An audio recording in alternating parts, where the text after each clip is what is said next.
ሰባቱ ሰማይ አንድ ሚዛን ላይ ቢቀመጥ ሰባቱ ሰማይ ሰባቱ መሬት አንድ ሚዛን ላይ ቢቀመጥ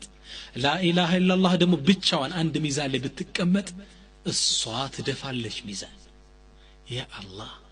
አንዱን ሰማይ ውፍረቱን ነብዩ ሰለላሁ ዐለይሂ ወሰለም ቲክነሱን ሲናገሩ 500 ዓመት ያስዳል ይላሉ ያንዱ ሰማይ ቲክነስ ውፍረቱ 500 ዓመት ያስዳል ውፍረቱ ብቻ እንደዚህ ይህ ሰባቱ ሰማይ ሰባቱ ምድር አንድ ሚዛን ላይ ላኢላሃ ኢላላህ አንድ ሚዛን ላይ ብትቀመጥ ላኢላሃ ኢላላህ ሚዛን ትደፋለች ይላሉ ነብዩ ሰለላሁ ዐለይሂ ወሰለም ፈጥሏ ብዙ ነው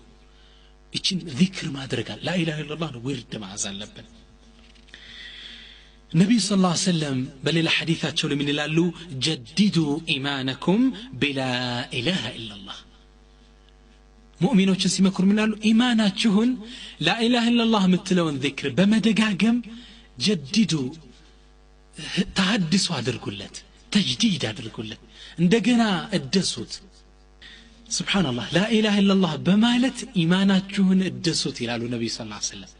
ኢማን ላኢላሃ ኢላላህ በማለት ነው የምትታደሰው ማደስ አለብን ኢማናችን የቂናችን እንዴት ነው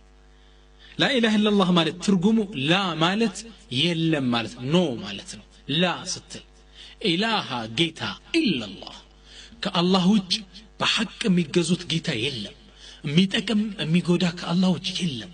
ይህን ዚክር ሁሌ በማለት ኢማናችሁን እደሱት ይላሉ ነብዩ ሰለላሁ ዐለይሂ ወሰለም ከአላህ ውጭ የምትፈራው ነገር አለ የምትሸሸው ነገር አለ ከድህነት ትፈራለህ ከሰው ትፈራለህ ከጨለማ ትፈራለህ